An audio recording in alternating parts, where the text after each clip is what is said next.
Hello everybody, मैं संजय कुमार हाजिर हूं आप सबके सामने आपका अपना स्टडी चैनल लेकर के स्टडी टिपलेट। तो डियर स्टूडेंट, कैसे हैं आप सभी?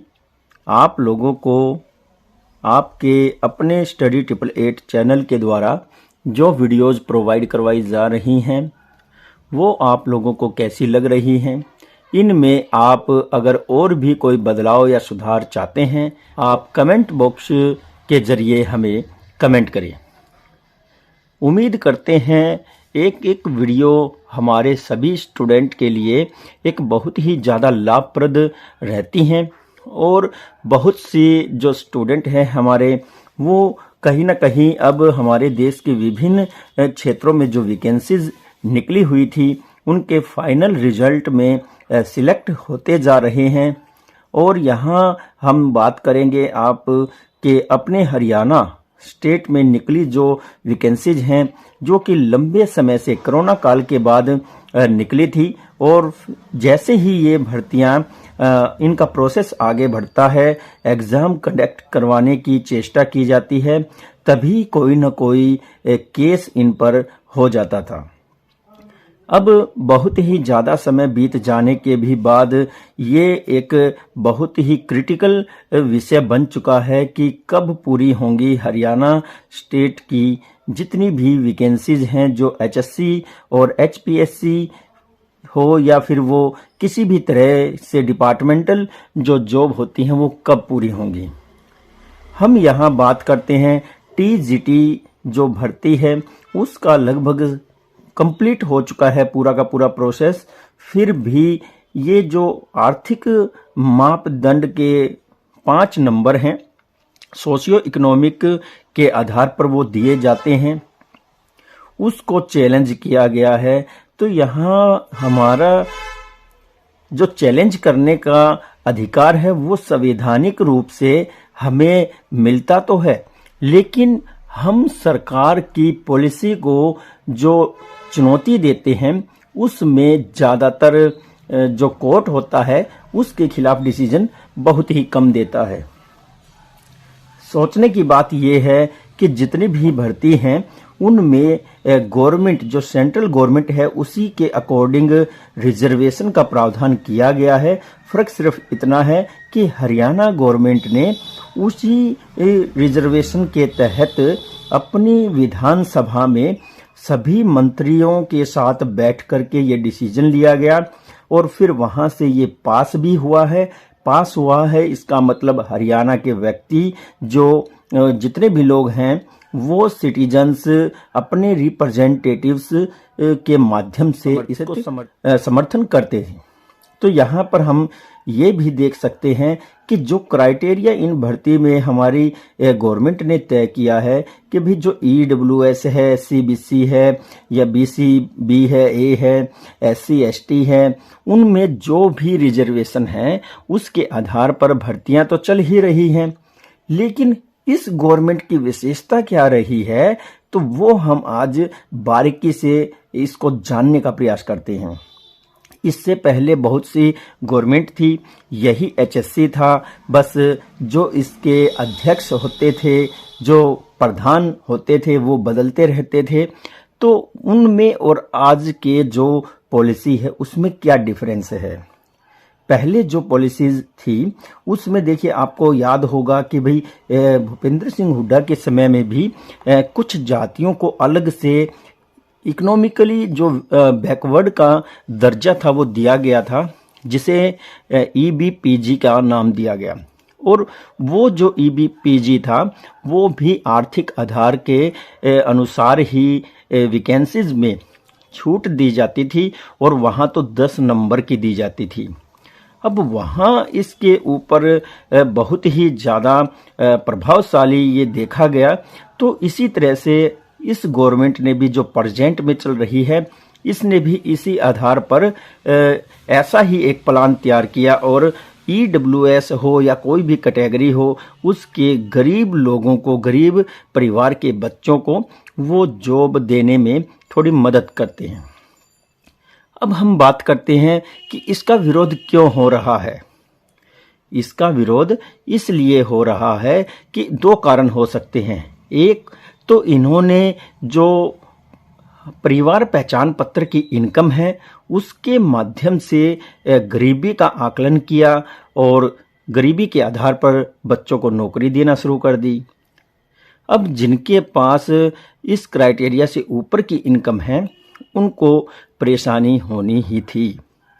जबकि बात तो सोचने की ये भी है कि ईडब्ल्यूएस की वैकेंसीज तो निकलती हैं, जितनी भी वैकेंसी निकलेंगी टोटल ईडब्ल्यूएस है या हर कैटेगरी की निकलती है, उस कैटेगरी के ही अंदर से जो गरीब बच्चे हैं जिनकी इनकम निम्न से लेकर के जितना गवर्नमेंट ने निर्धारित किया है वहां तक है, उनको एक्स्ट्रा 5 नंबर दे करके मेधावी बच्चों के साथ ला खड़ा करती है ये पॉलिसी।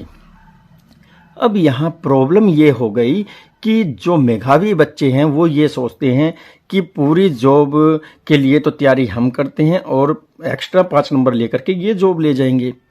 इसका एक ही समाधान है जो कि गवर्नमेंट प्रेजेंट में अपना रही है कि ऐसे बच्चे जो गरीब हैं उनको भी 10% या फिर 12% या 8% जितने भी हैं उतने पद उनको दिए जाएंगे। उसके अलावा जितने भी पद हैं वो मेधावी बच्चों के लिए दिए जाएंगे। तो यहाँ आप लोग किसी प्लान से इस तरह से न टकराने दें या न टकराएं जिससे किसी का नुकसान हो। आप पॉलिसी में संशोधन और सुधार करने की आवाज़ उठा सकते हैं। तो गवर्नमेंट ऐसा कर सकती है कि प्रत्येक वर्ग से जहां से भी रिजर्वेशन लागू होता है उसकी कुछ सीटें गरीब बच्चों के लिए निर्धारित कर दें। तो इससे क्या होगा, एक निश्चित समय अंतराल के साथ साथ जो बहुत ही ज़्यादा निम्न आय वाले लोग हैं या जिनका परिवार निम्न आय वाला है वो धीरे धीरे अपने सुधार कर पाएंगे कंडीशन में। फिर उसके साथ जो हमारा गरीबी का लेवल है उसमें भी सुधार होगा। अब यहाँ हम एक बहुत ही बढ़िया वीडियो लेकर के आए हैं जिसमें हम जीके के बहुत ही बेहतरीन क्वेश्चन के ऊपर चर्चा करेंगे। तो भारतीय राष्ट्रीय स्वतंत्रता आंदोलन के विषय में जानेंगे। भारतीय राष्ट्रीय स्वतंत्रता आंदोलन ये क्या था, किस तरह से इसकी रूपरेखा तैयार होती है, ये स्वतंत्रता आंदोलन किस कंडीशन की वजह से उत्पन्न हुआ और इसके परिणाम क्या रहे, हम आज बहुत सी चर्चा करेंगे इस विषय में। तो वैकेंसीज तो आती जाती रहती हैं, और भी वैकेंसीज आएंगी और वो पूरी भी होंगी। जिस तरह से ये वैकेंसीज चल रही हैं ये भी पूरी होंगी। फ़र्क सिर्फ इतना है थोड़ा समय लग सकता है, लेकिन अब चलती हुई भर्ती में पॉलिसी चेंज नहीं हो सकती। यानी कि जिस मंशा के साथ गवर्नमेंट ने निम्न आय वालों को बेनिफिट देने का प्रयास किया है इस भर्ती में तो वो सफल होगी ही होगी, और उसके बाद उनको और भी ज़्यादा समर्थन मिलने वाला है। क्योंकि हमें हर एक सिटीजन को संवैधानिक रूप से अपनी बात कहने का अधिकार है। और आजकल देखने में भी आ रहा है कि प्रत्येक व्यक्ति, प्रत्येक बच्चा हो, महिला हो या कोई एक कर्मचारी हो, कोई भी हो, संविधान को आगे रख करके अपनी बात जरूर बोलता है। आप सोशल मीडिया पर देखते होंगे सभी संविधान का हवाला देते हैं और अपनी भड़ास निकाल देते हैं। अगर संविधान एक की आज़ादी को रोक रहा है तो वो भी बोलेगा, दूसरा आज़ादी के लिए लड़ रहा है संविधान के अकॉर्डिंग तो फिर जिसके साथ लड़ रहा है वो भी बोलेगा, क्योंकि उसकी भी आज़ादी छीन जाती है। तो यहाँ कहीं ना कहीं कन्फ्लिक्ट होता है। ये ठीक उसी मैटर की तरह है कि एक शहर में किसी रोड पर जब फ्लाई ओवर बनाया जाता है तो आप तो बड़े ही समझदार हैं डियर स्टूडेंट, तो वो जो फ्लाई ओवर बनाया जाता है क्या वो विकास होगा या फिर वो शोषण होगा? तो आप सोचिए जरा, जब किसी जगह पर या मान लीजिए किसी रेलवे ट्रैक के ऊपर से एक फ्लाई ओवर बनाया जाता है तो वो विकास का प्रतीक है या फिर वो किसी का शोषण है या किसी के साथ गलत भी हो सकता है। तो यहाँ मैं आपको बता सकता हूं कि इस धरा पर ऐसा कोई भी प्लान नहीं है, ऐसी कोई भी रणनीति नहीं है जिसको लागू करने के बाद 100% लोग संतुष्ट हो जाएं। 20%, 15%, 10% या 25% लोग ऐसे होंगे जो उससे नाखुश होंगे। बाकी के 70%, 75% उससे खुश हो सकते हैं। तो ये भी आप लोगों को सोचना चाहिए कि हम आगे की तरफ बढ़ें। सोशल मीडिया बहुत ही खतरनाक क्षेत्र है। इसका इस्तेमाल मौका परस्त लोगों के द्वारा बड़े ही लजीज तरीके से किया जा रहा है। इसके कुचक्र में फंसने से बचें। जब भी आप कोई ऐसी भड़काऊ वीडियो देखते हैं, पहली बात तो देखें नहीं, और फिर भी अगर देखते हैं तो उस बात को अपने दिलो दिमाग पर हैवी ना होने दें। यही एकमात्र जरिया है इस भयंकर लाइलाज बीमारी से बचने का। तो आइए हम अपनी वीडियो शुरू करते हैं। भारतीय राष्ट्रीय स्वतंत्रता आंदोलन के विषय में हम चर्चा करते हुए पहला प्रश्न देखते हैं। व्यक्तिक सत्याग्रह यानी कि इंडिविजुअल सिविल डिसओबीडियंस किसने प्रारंभ किया? ऑप्शन है आपके पास 4। तो पहला ऑप्शन है जवाहरलाल नेहरू, दूसरा है जे.बी. कृपलानी, तीसरा है विनोबा भावे, चौथा है महात्मा गांधी। तो आपको बताना है इनमें से आपका आंसर क्या है। तो आंसर है आपका विनोबा भावे। विनोबा भावे जी ने ये व्यक्तिक सत्याग्रह यानी कि इंडिविजुअल सिविल ओबीडियंस जो आंदोलन था वो शुरू किया था। अब इसका मतलब क्या होता है? तो इसका मतलब ये होता है कि व्यक्तिगत आधार पर जितने भी लोग हैं वो व्यक्तिगत आधार पर सरकार के कानूनों की अवहेलना करें। ठीक है। क्वेश्चन नंबर 2 है, निम्नलिखित में से कौन सा सुमेलित नहीं है? सुमेलित पूछा है, कौन सा नहीं है, यानी कि 4 ऑप्शन दिए गए हैं, 4 में से 3 तो सुमेलित हैं, लेकिन एक ऑप्शन ऐसा है जो सुमेलित नहीं है। तो देखिए, लाला हरदयाल गदर पार्टी, तो यहां हम मानते हैं ये सुमेलित है।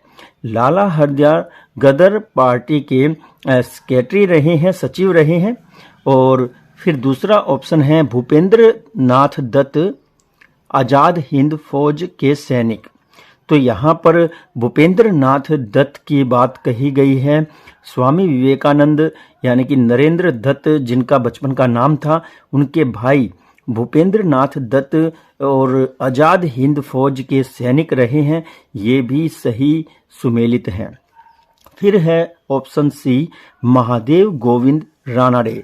तो महादेव गोविंद रानाडे जस्टिस पार्टी, तो जस्टिस पार्टी कहा है, इससे दूर दूर तक इनका संबंध नहीं है। और एनी बेसेंट की बात करें तो होम रूल लीग, ये बिल्कुल ठीक है, इनसे संबंधित है। तो डियर स्टूडेंट, जो हमारा आंसर है वो है ऑप्शन सी, और वो है महादेव गोविंद रानाडे। जस्टिस पार्टी ये मेल नहीं करता। नेक्स्ट क्वेश्चन देखते हैं, बहुत ही जबरदस्त क्वेश्चन है हमारा। साइमन प्रतिवेदन पर विचार के लिए बुलाए गए 3 गोलमेज सम्मेलनों में भाग लेने वाले प्रतिनिधि कौन थे? तो साइमन प्रतिवेदन पर विचार के लिए बुलाए गए 3 गोलमेज सम्मेलन थे, और उनमें भाग लेने वाले जो प्रतिनिधि थे वो कौन थे, ये पूछा है। तो सीधी सी बात है, 3 गोलमेज सम्मेलन हुए हैं, और तीनों में ही किस प्रतिनिधि ने भाग लिया था? ऑप्शन 4 है, इनमें से आपको सही आंसर अपना चूज करना है। तो मदन मोहन मालवीय, ऑप्शन बी है महात्मा गांधी, ऑप्शन सी है सरोजिनी नायडू, ऑप्शन डी है भीमराव अंबेडकर। तो जी हाँ, यहाँ पर भीमराव अंबेडकर जी इसका राइट आंसर है।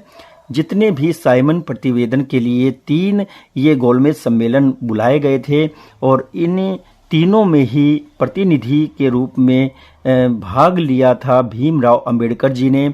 बहुत ही बढ़िया क्वेश्चन है। ऐसे क्वेश्चन कंपटीशन एग्जाम में जबरदस्त तरीके से मेरिट को अप डाउन करते हैं। नेक्स्ट क्वेश्चन देखते हैं। अब हम बात करते हैं नेक्स्ट क्वेश्चन की। भारतीय सिविल सेवा में चुने गए पहले भारतीय का नाम था। तो भारतीय सिविल सेवा शुरू की गई थी अंग्रेजों के द्वारा, और इसकी शुरुआत होने के बाद जो पहले भारतीय इसमें चुने गए थे, भर्ती हुए थे, उसके विषय में पूछा है। तो वो कौन थे? एक बहुत ही बढ़िया ये क्वेश्चन है। तो देखिए, पहला ऑप्शन है सत्येंद्र नाथ टैगोर, सत्येंद्र नाथ टैगोर, और दूसरा पॉइंट है सरोजिनी नायडू, तीसरा पॉइंट है लाला लाजपत राय, और फिर चौथा जो हमारा पॉइंट है यहाँ पर CR दास। तो इनमें से कौन था वो व्यक्ति जो भारतीय सिविल सेवा जो अंग्रेजों के द्वारा शुरू की गई थी उसमें सबसे पहले चुने गए थे? तो वो थे option number 1 Satyendra Nath Tagore. Next question देखते हैं। एक बहुत ही बढ़िया ये क्वेश्चन रहा है, और इसके बाद है क्वेश्चन नंबर हमारा 5। सन 1857 के निम्नलिखित नेताओं में से किसने सबसे पहले अपना बलिदान दिया? तो नेताओं की बात कही है, सोल्जर्स की नहीं कही है, और न ही यहाँ पर हम अगर देखें तो किसी ऐसे क्रांतिकारी की बात की गई है जो नेता नहीं था। तो नेता के विषय में यहाँ पर क्वेश्चन आया है, ये आपको बताना है। तो 1857 की क्रांति में सबसे पहले अपना बलिदान देने वाले कौन थे? ऑप्शन 1 है कुंवर सिंह, आपको पता है बिहार से ये लीड कर रहे थे। दूसरा है तात्या टोपे, जो उत्तर प्रदेश में जो आपने देखा है भाई कानपुर लखनऊ का जो क्षेत्र है यहाँ से ये लीड कर रहे थे। फिर है झांसी की रानी लक्ष्मीबाई, ये झांसी क्षेत्र से लीड कर रही थी। और फिर है मंगल पांडे। तो आप समझ गए होंगे ऑप्शन जैसे ही आपने चारों देखे हैं। तो सबसे पहले जो अपना बलिदान दिया था 1857 की क्रांति में अंग्रेजों के हाथों सबसे पहले बलि चढ़े थे इस आंदोलन में, तो वो थे option D Mangal Pandey. Next question है हमारा, सांप्रदायिक निर्वाचन क्षेत्रों की पद्धति की शुरुआत भारत में किसके द्वारा हुई? तो सांप्रदायिक निर्वाचन क्षेत्रों की पद्धति की शुरुआत हुई थी भारत में, और ये किसके द्वारा हुई थी ये भी हमें देखना है। पहले तो एकीकृत रूप से ही निर्वाचन क्षेत्र गठित किए जाते थे, लेकिन यहाँ पर संप्रदाय के आधार पर निर्वाचन क्षेत्रों का गठन किया गया था पहली बार। ऑप्शन 1 है 1892 का भारतीय काउंसिल अधिनियम, इसके तहत। या ऑप्शन बी है 1909 के मिंटो मार्ले सुधार के तहत। और ऑप्शन सी है 1919 के मॉन्टेग्यू चेम्सफोर्ड सुधार के तहत। और ऑप्शन डी है 1935 का भारत सरकार अधिनियम। तो यहाँ आपको बताना है इस क्वेश्चन का आंसर क्या रहेगा। तो वो है पहली बार भारत में निर्वाचन क्षेत्रों की पद्धति की शुरुआत की गई थी, और ये की गई थी 1909 में, और 1909 में मिंटो मार्ले सुधार आया था। बहुत ही जबरदस्त क्वेश्चन है डियर स्टूडेंट। इस वीडियो को 2 से 3 बार जरूर देखें, समझें, और ऐसे क्वेश्चन आप लोगों के लाइफ टाइम में यूज होने वाले हैं, और कहीं ना कहीं इनका जबरदस्त बेनिफिट आपको जरूर मिलेगा। तो ये है हमारा नेक्स्ट क्वेश्चन, देखते हैं क्या पूछ रहा है। प्लासी का युद्ध कब हुआ था? जस्ट सिंपल क्वेश्चन, आप आसानी से जवाब दे देंगे कि प्लासी का युद्ध कब हुआ था। तो पहले आपको बता देता हूं, ये वही युद्ध है जिसको जीतने के बाद अंग्रेजों की ताकत बढ़ती हुई चली गई थी, और धीरे धीरे उन्होंने पूरे भारत पर ही कब्जा कर लिया था। तो यहाँ पर ये जो नवाब थे पश्चिम बंगाल के, उनको हरा करके वहाँ की दीवानी हासिल कर लेते हैं, और यहीं से ही टर्निंग पॉइंट कहा जाता है। फिर उसके बाद एक और जबरदस्त महत्व रखने वाला युद्ध हुआ था जिसने अंग्रेजों के पांव और भी ज़्यादा मजबूत कर दिए थे, और वो था बक्सर का युद्ध। तो यहाँ ऑप्शन देखते हैं 1557 में, यानी कि प्लासी का युद्ध पूछा है कब हुआ था। फिर है ऑप्शन बी 1657 में, सी ऑप्शन है 1757 में, डी ऑप्शन है 1857 में। तो आंसर है इस क्वेश्चन का ऑप्शन सी 1757 में ये युद्ध होता है। नेक्स्ट क्वेश्चन है, भारत को स्वतंत्रता प्राप्त हुई थी।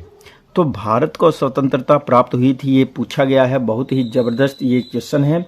तो आप देखिए कितना आसान क्वेश्चन है। अक्सर एग्ज़ाम होते हैं जो कंपटीशन के, उनमें कभी कभी ऐसे क्वेश्चन भी आ जाते हैं। तो ऑप्शन एक है 2 अक्टूबर 1869 को, ऑप्शन बी है 14 नवंबर 1889 को, ऑप्शन सी है 15 अगस्त 1947 को, ऑप्शन डी है 26 जनवरी 1950 को। तो यहाँ जो आंसर है सबको पता है, ऑप्शन सी।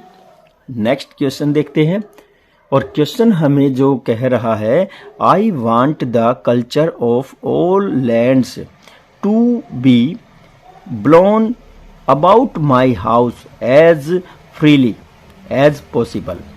यह किसने कहा था? ये पूछा गया है कि भी जो हमारी संस्कृति है, हमारी जमीन या हमारा जो ये मातृभूमि है, यहाँ पर जो हमारी संस्कृति रही है और इससे हम जुड़े हुए हैं पूरी तरह से, जहाँ हमारे घर बने हुए हैं। तो यहाँ पूछा है कि house as freely as possible. तो पॉसिबल जितना भी यहाँ संभव हो सके हम आज़ादी से जीते आए हैं, और हमें घर गृहस्थी से भी बिल्कुल अलग थलग तो नहीं कहेंगे, लेकिन फ्री यहाँ जरूर कहा है, यानी कि टेंशन फ्री हो जाता है इंसान। तो ऐसा कुछ कहा गया है। तो आप समझ सकते हैं ये किसने कहा होगा, और ये ज़बरदस्त क्वेश्चन है, आप लोग इसका आंसर जानते भी होंगे। तो देखिए ऑप्शन एक है महात्मा गांधी, ऑप्शन बी है जवाहरलाल नेहरू, ऑप्शन सी है रविंद्रनाथ टैगोर, और ऑप्शन डी है श्री अरविंद। तो यहाँ जो आपका आंसर है वो है जवाहरलाल नेहरू। बहुत ही बढ़िया ये क्वेश्चन है, इसको आप भूले नहीं। नेक्स्ट क्वेश्चन देखते हैं। क्वेश्चन कह रहा है होम रूल आंदोलन किसके द्वारा चलाया गया था? तो होम रूल पूछा है किसके द्वारा चलाया गया था। इसको चलाने वाले दो व्यक्ति थे, एक तो थे बाल गंगाधर तिलक और एक थे एनी बेसेंट। अगर हम बात करें कि सबसे पहले किसने चलाया था, तो वो यहाँ पूछा गया है और उसके विषय में हमें जवाब देना है। तो देखिए ऑप्शन एक है बाल गंगाधर तिलक, और ऑप्शन बी है एनी बेसेंट, और ऑप्शन सी है सरोजिनी नायडू, और ऑप्शन डी है महात्मा गांधी। तो यहाँ हम जो आंसर है इसका एनी बेसेंट देंगे, ऑप्शन नंबर बी, कि जो ये होम रूल आंदोलन था इसकी शुरुआत तो एनी बेसेंट ही करती हैं। फिर इसके बाद बाल गंगाधर तिलक बहुत बड़े स्तर पर इसको आगे बढ़ाते हैं। अब हम बात करते हैं नेक्स्ट क्वेश्चन की। जब भारत को स्वतंत्रता प्राप्त हुई तो उस समय वायसराय थे। तो वायसराय के विषय में पूछा है, कौन थे वायसराय भारत की आज़ादी के समय, वो हमें बताना है। ऑप्शन ए है लॉर्ड वेवेल, ऑप्शन बी है लॉर्ड माउंटबेटन, ऑप्शन सी है लॉर्ड लिनलिथगो, और ऑप्शन डी है लॉर्ड हेलिफैक्स। हेलिफैक्स थे या फिर हेलिनगो थे या फिर माउंटबेटन थे या वेवेल थे, ये आपको बताना है। तो डियर स्टूडेंट, भारत की आज़ादी के समय जो वायसराय थे वो थे लॉर्ड माउंटबेटन। बहुत ही बढ़िया क्वेश्चन है ये भी। नेक्स्ट क्वेश्चन है भारतीय राष्ट्रीय कांग्रेस का प्रथम अधिवेशन किस स्थान पर हुआ? तो सबसे पहला अधिवेशन कहा है भारतीय राष्ट्रीय कांग्रेस का, और ये किस स्थान पर हुआ ये पूछा गया है। तो भारतीय राष्ट्रीय कांग्रेस का गठन पता होना चाहिए आपको पहले तो, कभी भी आपको पता चले कि 3 जो ईयर हैं, जो तारीखें हैं, वो तो इसके गठन से पहले की दे रखी है, जो एक बच गई उसका आपको पता नहीं। तो आपको अगर ये पता है कि भाई भारतीय राष्ट्रीय कांग्रेस का गठन कब हुआ और इसका पता लगते ही आप पहले की जितने भी डेट हैं उनको कट कर देंगे और जो एक बच गया वो आपका आंसर हो जाएगा। तो देखते हैं इसकी जो गठन की हम बात करें तो वो 1885 में ये गठित हुआ था और दिसंबर का महीना था, ये भी आपको पता होना चाहिए, 24 दिसंबर। फिर हम यहाँ देखते हैं पहला जो हमारा ऑप्शन है कोलकाता, तो यहाँ बताया है कलकत्ता में हुआ था इसका पहला अधिवेशन, या फिर ऑप्शन बी मुंबई या पहले बम्बई बोलते थे, और सी ऑप्शन है चेन्नई और पहले इसे मद्रास कहते थे, और डी ऑप्शन है लाहौर। तो 12 नंबर क्वेश्चन का आंसर है ऑप्शन नंबर बी, मुंबई में भारतीय राष्ट्रीय कांग्रेस का पहला अधिवेशन गठित हुआ था। नेक्स्ट क्वेश्चन देखते हैं, स्वराज मेरा जन्मसिद्ध अधिकार है, यह कहा था। सभी बच्चे इसको जानते हैं किसने कहा था। ये जो पंक्ति है ये ऐसे व्यक्ति ने कही थी जो हम पहले भी इसके विषय में जान चुके हैं, होम रूल लीग में इनका नाम आया है। तो अब आप बता सकते हैं, ऑप्शन एक है महात्मा गांधी ने, ऑप्शन बी है गोखले ने, ऑप्शन सी है सुभाष चंद्र बोस ने, और ऑप्शन डी है लोकमान्य तिलक ने। अब यहाँ सभी को पता चल गया होगा, जो जागरूक बुद्धि वाले बच्चे हैं तो वो तो वहीं समझ गए होंगे जब मैंने कहा कि हमने होम रूल लीग के विषय में जिनके नाम जाने हैं उनमें ये नाम था। तो होम रूल लीग की शुरुआत एनी बेसेंट करती है और दूसरे के विषय में हमने चर्चा की थी तो वो थे लोकमान्य तिलक। बहुत ही बढ़िया ये क्वेश्चन है। अब हम नेक्स्ट क्वेश्चन की बात करते हैं, भारत में अंग्रेजी शिक्षा प्रारंभ की थी। तो पूछा है कि भारत में अंग्रेजी शिक्षा प्रारंभ की थी, किसने प्रारंभ की थी और प्रयत्न भी किसने किए थे, ये भी देखने वाली बात है।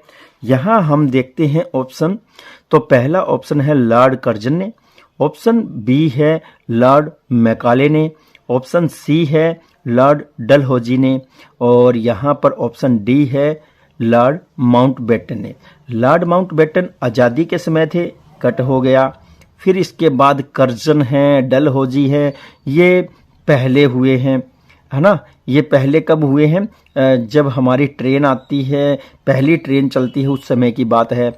अब ये लॉर्ड मैकाले हैं तो ये जो राजा राम मोहन राय थे उस समय में हुए हैं। और अगर हम बात करें 25 से लेकर के 35 तक की अगर बात करें तो डिस्पैच आते हैं शिक्षा के लिए, और इसी डिस्पैच के माध्यम से शिक्षा का माध्यम एक लैंग्वेज इंग्लिश को भी माना गया। तो लॉर्ड मैकाले इसका आंसर है। नेक्स्ट क्वेश्चन देखते हैं, बंगाल में स्थायी बंदोबस्त किसने शुरू किया। बहुत ही इजी क्वेश्चन है। स्थायी बंदोबस्त की बात की जाए तो यहाँ पर जो परमानेंट जो बंदोबस्त हुआ था वो 1793 में हुआ था, 1793 में। और इसको शुरू करने वाले कौन थे ये पूछा है। तो ऑप्शन एक है वारेन हेस्टिंग्स, ऑप्शन बी है लॉर्ड कॉर्नवालिस, ऑप्शन सी है रॉबर्ट क्लाइव, और ऑप्शन डी है विलियम बेंटिक। तो यहाँ बिल्कुल इजी है, बहुत से स्टूडेंट तो कमेंट भी करने लग गए होंगे। तो इसका आंसर हम बताने जा रहे हैं और वो है ऑप्शन बी लॉर्ड कॉर्नवालिस। तो कॉर्नवालिस के द्वारा ही बंगाल में स्थायी बंदोबस्त की शुरुआत की गई, और वहाँ पर जब इसका पॉजिटिव रिजल्ट देखा गया तो धीरे धीरे इसको बाकी भारत में भी स्थापित कर दिया गया था। लेकिन इसका वो प्रभाव जो पश्चिम बंगाल में था वो भारत के सभी जगह पर एक समान नहीं पड़ा। इसीलिए हमारे अलग अलग क्षेत्रों में कहीं पर स्थायी बंदोबस्त तो कहीं पर मालवाड़ी, इस तरह के बंदोबस्त होते गए, और अंग्रेजों ने पूरी ज़मीन को माप डाला था और एक एक करके उन्होंने टैक्स वसूल करना शुरू कर दिया था। सबसे पहले अंग्रेज़ों ने ही रिकॉर्ड लिखित रूप में रिकॉर्ड रखना शुरू कर दिया था, उसका रखरखाव किया। और बहुत कुछ देन अंग्रेजों की हमारे देश को है।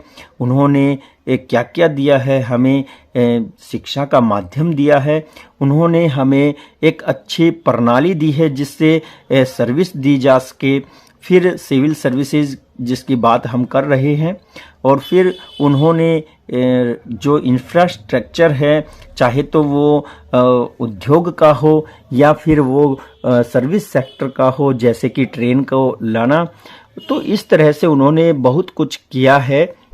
बहुत सी उनकी देन भी रही है, लेकिन वो हमारे भले के लिए नहीं, वो अपने फायदे के लिए, समय बचाने के लिए, इस तरह से वो इनका इस्तेमाल भारत में करते आए हैं। भारत के स्वतंत्रता संग्राम के दौरान केसरी का संपादक कौन था? तो यहाँ कहा है कि भारत के स्वतंत्रता संग्राम के दौरान, जब भारत अपनी आज़ादी के लिए संग्राम लड़ रहा था, यानी कि क्रांति कर रहा था, तो उस समय केसरी का संस्थापक संपादक कौन था? केसरी क्या है? ये केसरी एक अखबार निकाला गया था उन दिनों में, बड़ा ही क्रांतिकारी ये अखबार था। विभिन्न घटनाओं के विषय में इसमें चर्चाएं की जाती थी, देशवासियों को जोश दिलाया जाता था। तो अब यहाँ हम देख लेते हैं कौन है इन चार में से जिन्होंने जो संग्राम चल रहा था स्वतंत्रता का, उस समय ये केसरी नामक अखबार स्थापित भी किया और उसको छापा भी। तो यहाँ पर ऑप्शन 1 है बाल गंगाधर तिलक, ऑप्शन बी है सत्येंद्र नाथ बनर्जी, ऑप्शन सी है लाला लाजपत राय, ऑप्शन डी है मौलाना आजाद। बहुत ही जबरदस्त क्वेश्चन है डियर स्टूडेंट। उम्मीद करता हूं आप लोगों ने अपना आंसर सोच लिया होगा। तो मैं आप लोगों को बताने जा रहा हूं इसका आंसर, और वो है ऑप्शन ए। बाल गंगाधर तिलक थे वो जिन्होंने केसरी नामक जो पत्रिका भी है और अखबार उस समय, तो इसका संपादन किया था। बहुत ही बढ़िया ये क्वेश्चन है। नेक्स्ट जो क्वेश्चन है हम देखते हैं क्या कह रहा है। महात्मा गांधी का दांडी मार्च कब प्रारंभ हुआ था? इसने कहा है कि महात्मा गांधी जी ने जो दांडी मार्च किया था, और ये दांडी मार्च क्यों किया था, यहाँ पर आपको मैं कुछ ऐतिहासिक बातें, घटनाएं बताना चाहता हूँ, ताकि आप लोगों को इस पूरी घटना को समझने में और याद रखने में मदद मिल सके। तो दांडी मार्च का संबंध था नमक कानून से। अंग्रेजों ने नमक बनाने पर टैक्स ज़्यादा लगा दिया था, और आम व्यक्ति या हर कोई व्यक्ति नमक नहीं बना सकता था। इस कानून को काला कानून कहा था महात्मा गांधी ने, और इसके खिलाफ एक बहुत ही जबरदस्त तरीके से उन्होंने क्रांति की तरह ही एक मार्च निकाला था। और इस मार्च को निकाल करके उन्होंने क्या किया था, नमक कानून को तोड़ा था। सबसे पहले महात्मा गांधी जी जो इरविन थे उस समय, लॉर्ड इरविन, उनको 11 मांग लिख करके एक पत्र भेजते हैं, और 11 मार्च तक का ही उनको टाइम दिया जाता है। फिर लॉर्ड इरविन एक भी मांग को मानने से मना कर देते हैं। तो महात्मा गांधी जी 12 मार्च को निकल पड़ते हैं, कहाँ के लिए, दांडी के लिए, और वहाँ पर जाकर के वो नमक बनाते हैं और कानून को तोड़ते हैं। तो ये इस क्वेश्चन की भूमिका है। तो देखते हैं कब ये जो दांडी मार्च था ये प्रारंभ पूछा है, इसने अंत नहीं पूछा है, ये ध्यान रखें। ऑप्शन 1 है मार्च 1930 में, ऑप्शन बी है जून 1930 में, ऑप्शन सी है अगस्त 1930 में, ऑप्शन डी है सितंबर 1930 में।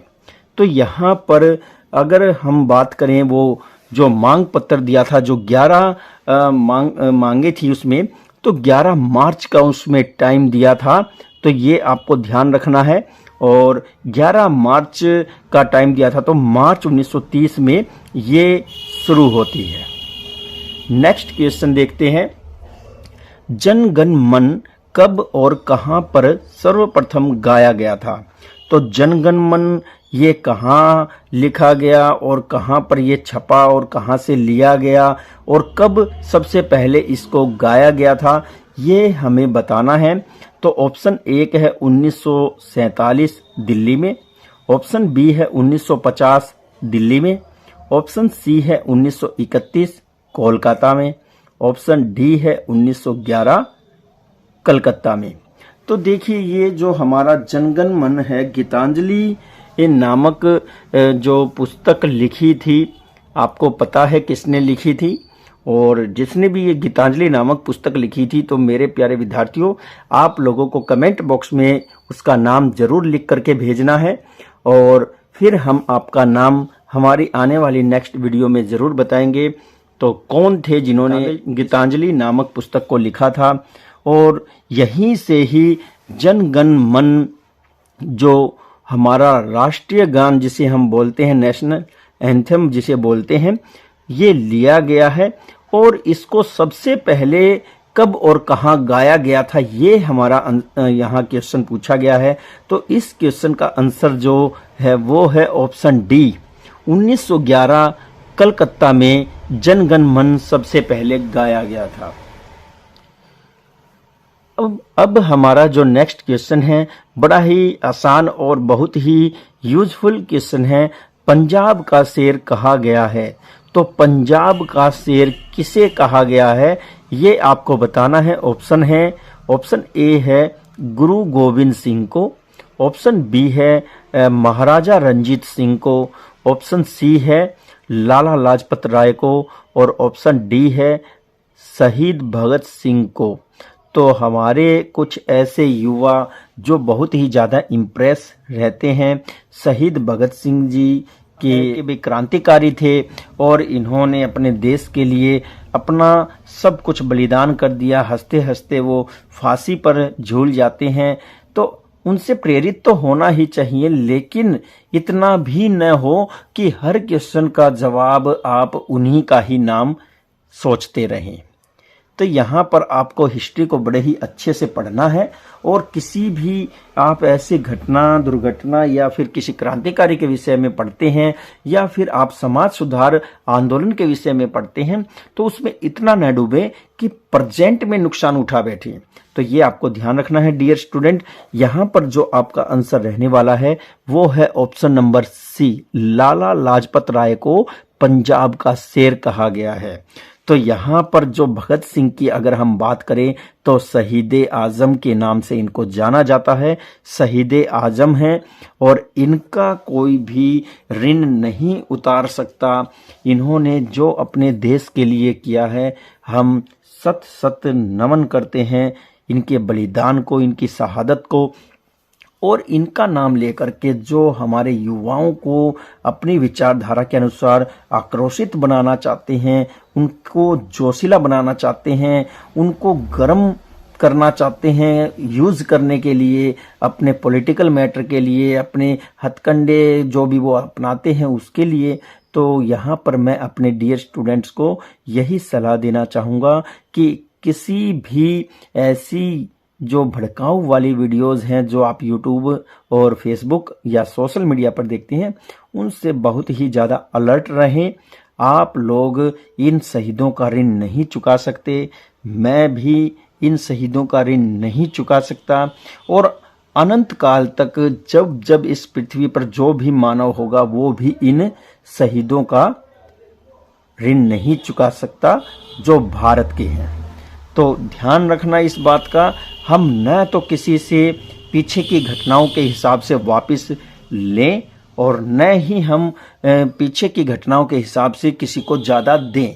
तो ये भी आपको ध्यान रखना है। अगर आप वही कंडीशन आज बदलना चाहेंगे, तो जिससे लेकर और जिसको दे रहे हैं, तो आप जरा सोचिए, जिससे लिया उसका क्या हुआ, शोषण हुआ, और जिसको दिया उसको क्या हुआ, उसको फ्री में मिल गया। तो यहाँ पर आपको केवल इतना ही सोचना है कि योग्यता आगे हो, योग्यता से मिले, और जो प्लान होते हैं गवर्नमेंट के हिसाब से वो चले। लेकिन ऐसा ना हो कि पहले की कोई बात हो और उसको लेकर के आज हम आपस में ही लड़ते झगड़ते रहें। तो आपको पॉजिटिव रहना है, अपनी स्टडी पर ध्यान देना है। नेक्स्ट क्वेश्चन देखते हैं। क्वेश्चन कह रहा है, नाइटिंगेल ऑफ इंडिया के नाम से किसे पुकारा जाता है? तो नाइटिंगेल ऑफ इंडिया के नाम से किसे पुकारा जाता है? एक ऐसा कैरेक्टर है था हमारे बीच में जो बहुत ही सुरीली आवाज थी, जिसकी उसे कोकिला भी कहा जाता था। तो आप देखिए इन 4 ऑप्शन में कौन है वो। ऑप्शन ए है विजय लक्ष्मी पंडित, ऑप्शन बी है मदर टेरेसा, ऑप्शन सी है सरोजिनी नायडू, ऑप्शन डी है इंदिरा गांधी। तो आपको बताना है क्या है इस क्वेश्चन का आंसर। बहुत ही जबरदस्त ये क्वेश्चन है और इस क्वेश्चन का आंसर है सरोजिनी नायडू, ऑप्शन सी। आइए अब हम अपना नेक्स्ट क्वेश्चन देखते हैं। गदर पार्टी का नेता कौन था? तो my dear student, Ghadar party का गठन होता है, एक ऐसा ये संगठन था जिसने विदेश में अपना स्वरूप प्राप्त किया, विदेश में इसका जन्म हुआ। इसका मुख्यालय सैन फ्रांसिस्को जो अमेरिका क्षेत्र है वहां पर, अमेरिका देश में फ्रांसिस्को में इसका मुख्यालय बना था और मोहन सिंह ने इसकी शुरुआत की थी, इसका गठन किया था।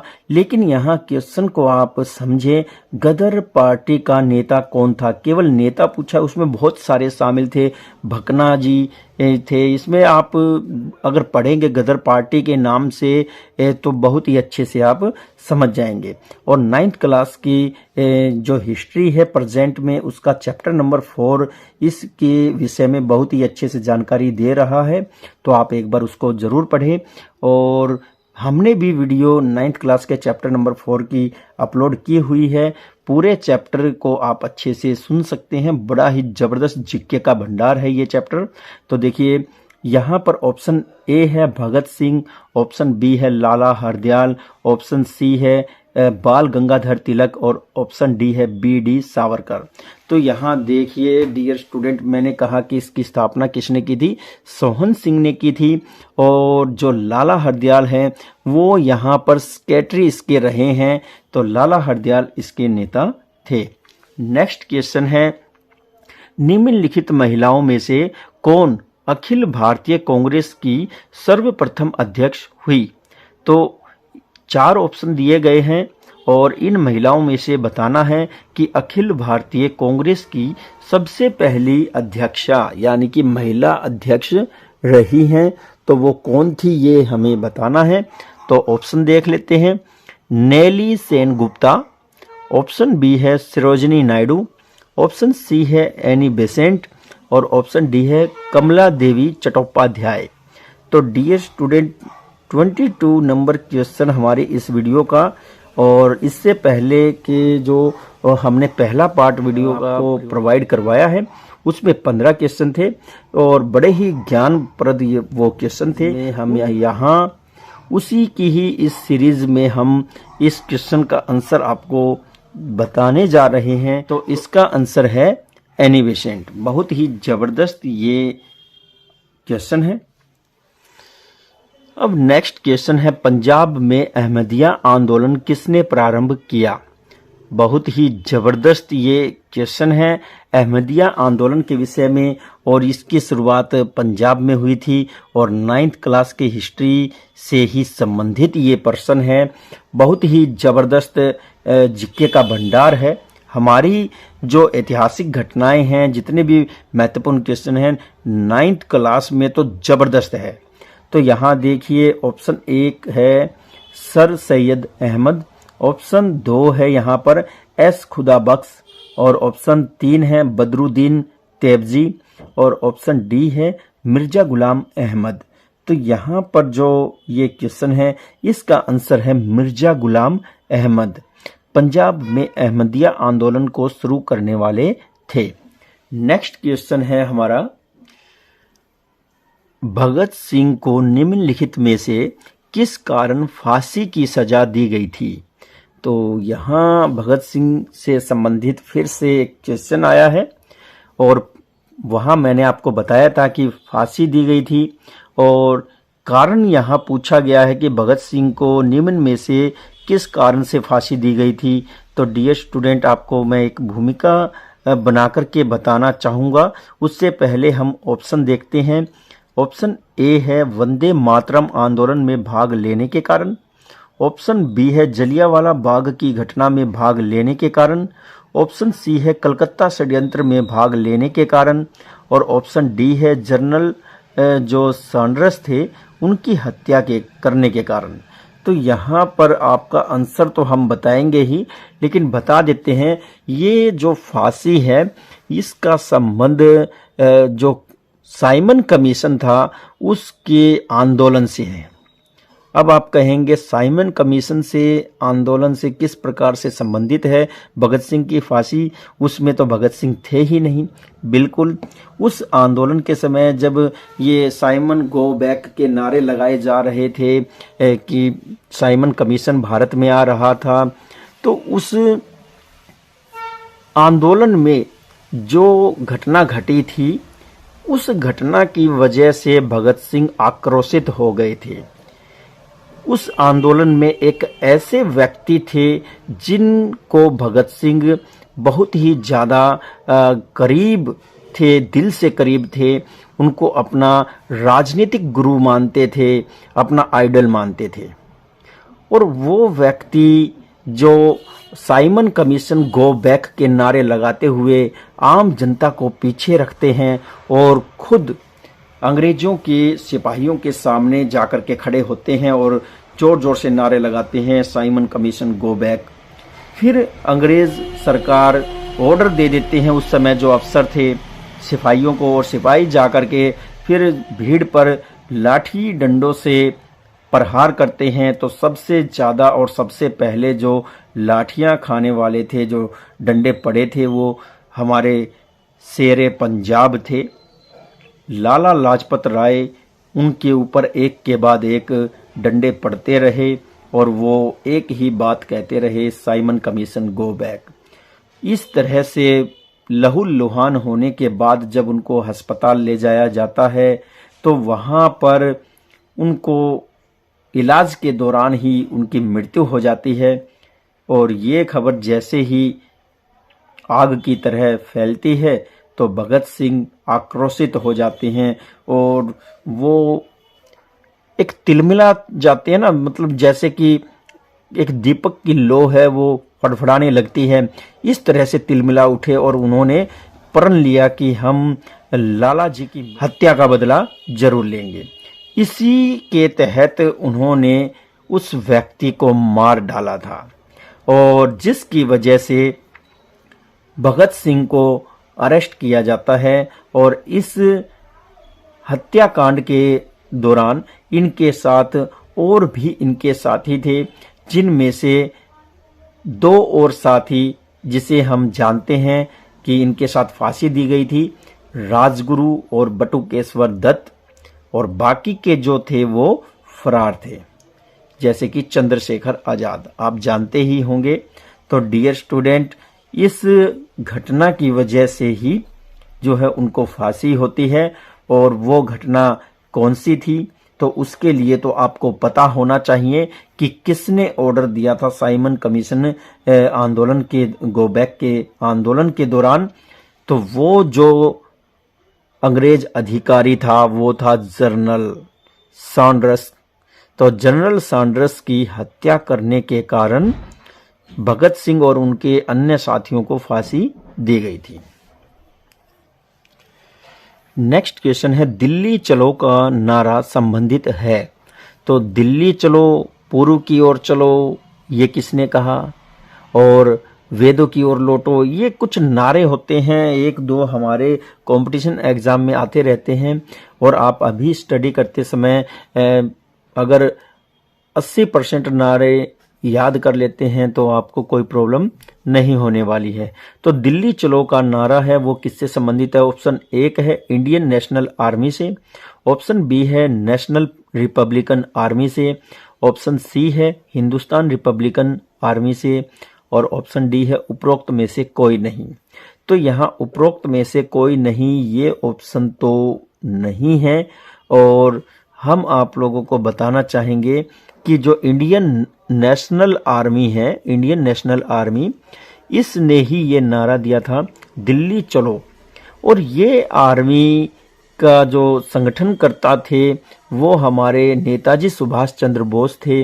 उन्होंने बहुत से लोगों को आह्वान किया, उनको संगठित किया और एक आर्मी का गठन किया ताकि आज़ादी की लड़ाई के लिए अंग्रेजों से संघर्ष किया जा सके। दिल्ली चलो भी उन्होंने कहा, तुम मुझे खून दो मैं तुम्हें आज़ादी दूंगा, ये भी उन्होंने ही कहा। और जय हिंद का जो नारा था वो भी इन्होंने ही दिया था। सल्यूट करते हुए इन्होंने तिरंगे को जय हिंद का नारा दिया था। तो डियर स्टूडेंट, ये आप लोगों को याद रखने चाहिए। नेक्स्ट क्वेश्चन देखते हैं। अब हमारा नेक्स्ट क्वेश्चन है, एशिया में द्वितीय विश्व युद्ध के बाद अपने को स्वाधीन घोषित करने वाला पहला देश था। तो एशिया में द्वितीय विश्व युद्ध के बाद, तो कब हुआ था ये द्वितीय विश्व युद्ध, ये आप लोगों को पता है। और इसके बाद अपने आप को स्वाधीन घोषित करने वाला पहला देश था। तो वो बताना है कौन सा वो देश था जो द्वितीय विश्व युद्ध के बाद अपने आप को आज़ाद घोषित कर देता है। तो वो देश देखते हैं। ऑप्शन ए है भारत, ऑप्शन बी है बर्मा, ऑप्शन सी है इंडोनेशिया और ऑप्शन डी है श्रीलंका। तो यहाँ जो ऑप्शन ए है ये इसका आंसर है। नेक्स्ट क्वेश्चन हम देखते हैं जो कि बहुत ही यूजफुल क्वेश्चन है। तो पूछा गया है 13 अप्रैल 1919 को जलियांवाला बाग में एक आम सभा आयोजित की गई थी। तो 13 अप्रैल 1919 को जलियांवाला बाग में एक आम सभा आयोजित होती है। क्यों होती है, उसमें क्या होता है? तो पहले हम ऑप्शन देखते हैं। नंबर ए है हड़ताल के आयोजन के लिए, ऑप्शन बी है लोकप्रिय नेताओं की गिरफ्तारी का विरोध करने के लिए, ऑप्शन सी है रोलेट एक्ट अधिनियम का प्रतिवाद करने के लिए और ऑप्शन डी है स्वराज्य की मांग करने के लिए। तो बहुत ही बढ़िया ये क्वेश्चन है। इसमें आपका जो आंसर रहने वाला है कि जो लोकप्रिय उनके उस समय के नेता थे उनकी गिरफ्तारी अंग्रेज सरकार कर रही थी, उसके विरोध में जलियांवाला बाग का जो मैदान था वहां पर एक सभा की जा रही थी 13 अप्रैल 1919 को, और उस पर जनरल डायर के आदेशों के अनुसार अंधाधुंध फायरिंग करवा दी जाती है। बड़ा ही फेमस ये इंसिडेंट आप समझते हैं, आप लोगों ने 9th क्लास में पढ़ा है। नेक्स्ट क्वेश्चन देखते हैं। क्वेश्चन है सीमांत गांधी, फ्रंटियर गांधी के नाम से कौन जाने जाते थे? अब गांधी का अगर नाम आता है तो आपको एक ऑप्शन महात्मा गांधी तो मिलेगा ही, और शायद महात्मा गांधी न लिखे तो मोहनदास करमचंद गांधी मिलेगा। तो वहां आप गलती कर सकते हैं क्योंकि एक नाम और भी मिलेगा और वो हम आपको ऑप्शन में बताते हैं। ऑप्शन ए है खुदाई खिदमतगार, ऑप्शन बी है रेड शर्ट्स, ऑप्शन सी है खान अब्दुल गफार खान और ऑप्शन डी है लियाकत अली खां। तो यहाँ गांधी तो किसी के पीछे लगा ही नहीं है, लेकिन जो ऑप्शन नंबर सी यहाँ पर खान अब्दुल गफार खां है, ये सीमांत गांधी के नाम से जाने जाते हैं।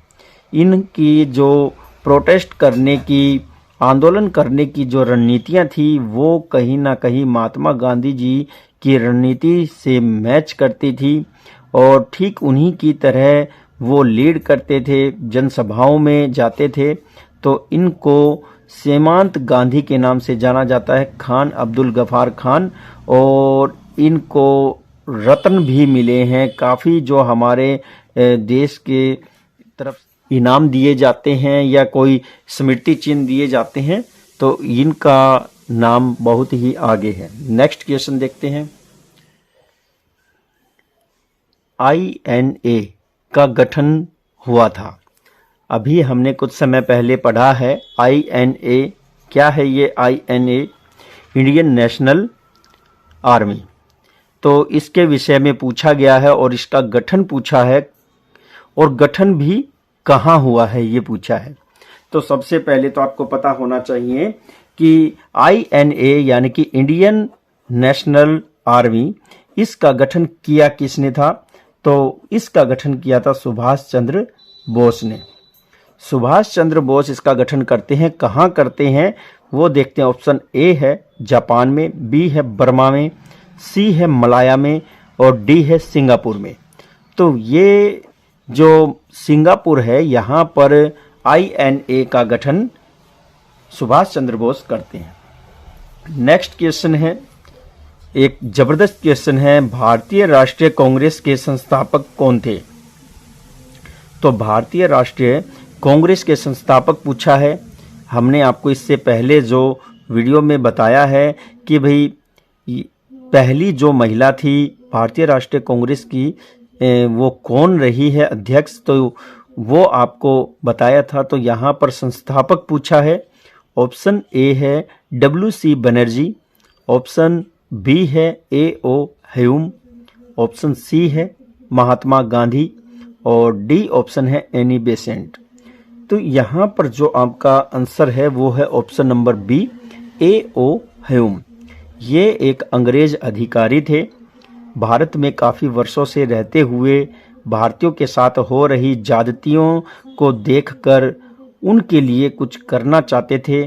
शायद इसीलिए इन्होंने अपने रिटायरमेंट के बाद भारत में ही रुकना मंजूर किया और यहाँ पर रहते हुए इन्होंने एक समान विचारधारा रखने वाले लोगों का समूह तैयार किया और उसका नामकरण भारतीय राष्ट्रीय कांग्रेस का नाम दिया गया। तो बहुत ही बढ़िया ये क्वेश्चन है। तो यहाँ पर हम एक एक करके 30 क्वेश्चन तक सॉल्व कर चुके हैं। अब हम इस वीडियो में आपको 30 से आगे यानी कि 31वें क्वेश्चन से आगे सॉल्व करेंगे। तो यहाँ पर भारतीय राष्ट्रीय कांग्रेस के अनुरोध पर 1938 में एक राष्ट्रीय योजना समिति का गठन किया गया, उसके माध्यम थे। तो यहाँ बताया गया है कि 1938 में एक राष्ट्रीय योजना समिति का गठन किया गया था, किसके द्वारा? कांग्रेस, राष्ट्रीय जो कांग्रेस रही है उसके अनुरोध पर। तो उनमें से आपको बताना है जो 4 ऑप्शन दिए जाएंगे कि क्या इसका आंसर होना चाहिए। ऑप्शन ए है जयप्रकाश नारायण, ऑप्शन बी है JB कृपलानी, ऑप्शन सी है सरदार पटेल और ऑप्शन डी है जवाहरलाल नेहरू। तो ये जो यहाँ पर दोनों नाम दिए हुए हैं तो आप समझ गए होंगे इनका संबंध कहाँ तक कांग्रेस से आप जोड़ करके देख सकते हैं। जब कांग्रेस इस राष्ट्रीय योजना समिति का गठन करने की बात कहती है 1938 में, तो यहाँ हम बात करेंगे डी ऑप्शन जवाहरलाल नेहरू, ये इसका आंसर रहने वाला है। नेक्स्ट क्वेश्चन देखते हैं, क्वेश्चन नंबर 32। सिराजुद्दौला के साथ अंग्रेजों ने की थी। तो यहाँ पर अंग्रेजों ने क्या किया था वो आपको 4 ऑप्शन में बताना है। सिराजुद्दौला कौन थे? ये पश्चिम बंगाल के नवाब थे और जब अंग्रेजों ने धीरे धीरे दीवानी हासिल करने की कोशिश की तो बंगाल में ही अंग्रेजों ने सबसे पहले युद्ध लड़े थे। तो हम देखते हैं क्या वो कारण थे जिससे सिराजुद्दौला ने अंग्रेजों से की थी। तो क्या की थी? शायद वो संधि है। तो ऑप्शन में देखते हैं तो ये संधि ही है। तो इनमें देखते हैं क्या क्या था।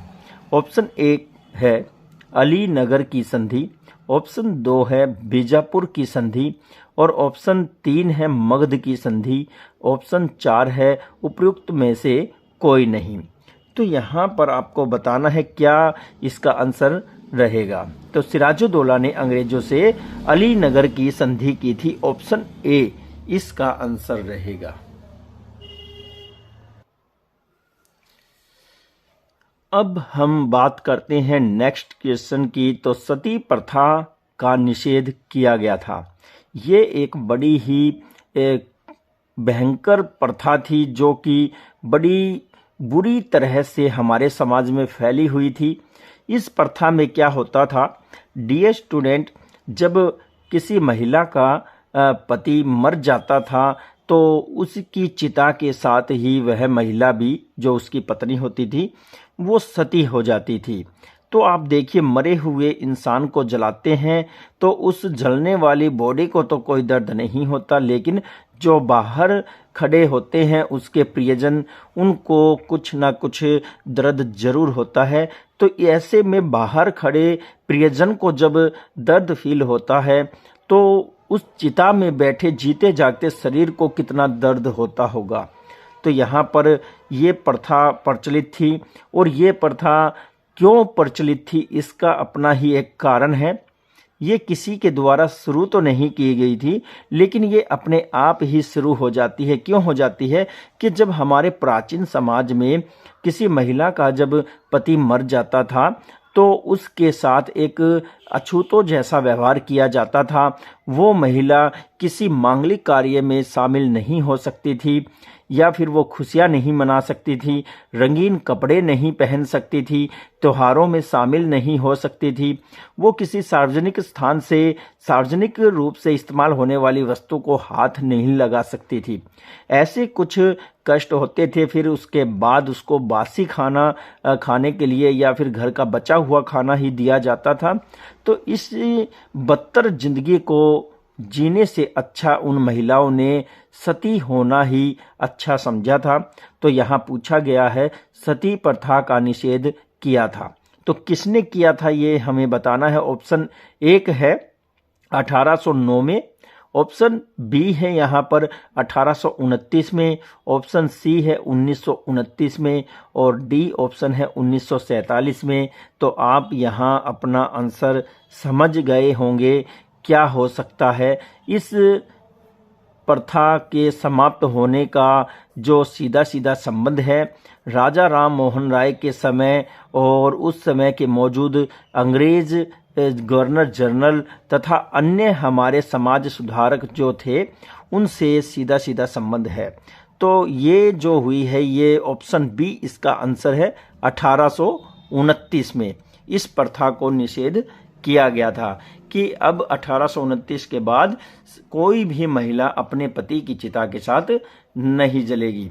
और जब उसने प्रश्न किया महिला ने कि अगर हम नहीं मरेंगे तो फिर हम जीते जी मर जाएंगे, तब उनके लिए एक के बाद एक कई कानून लाए गए। उनको शिक्षा में जो है उनका क्या किया गया, सहयोग किया गया।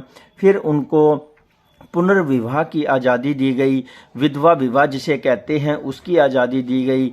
फिर उनको रंगीन कपड़े पहनने की छूट दी गई, उनको मांगलिक कार्यों में बैठने की छूट दी गई। तो बहुत से अच्छे कार्य किए गए जिससे ये प्रथा समाप्त होती चली गई। नेक्स्ट क्वेश्चन है पूना पैक्ट किस किस के मध्य हुआ था। पूना पैक्ट कहाँ है और किस किस के मध्य हुआ था, तो यहाँ पर आपको पता होना चाहिए और बड़ा ही जबरदस्त ये क्वेश्चन है।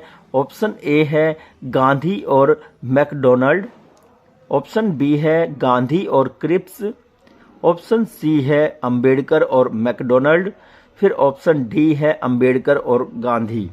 तो यहाँ पर पूना समझौता की बात कही गई है और इसका आंसर है ऑप्शन डी अंबेडकर और गांधी। तो पूना एक बहुत ही प्रचलित ये मैटर रहा है। इसमें एक तरफ गांधी जी होते हैं, दूसरी तरफ हमारे संविधान के निर्माता भीमराव अंबेडकर जी होते हैं। और उस समय पूरी तरह से भीमराव अंबेडकर जी हैवी थे इस मैटर में। तो यहाँ पर क्या होता है कि गांधी जी और अंबेडकर जी के बीच में ये पूना समझौता होता है। तो बहुत ही बढ़िया ये प्रश्न है, आप लोगों के ज़्यादा यूजफुल रहने वाला है। नेक्स्ट क्वेश्चन देखते हैं।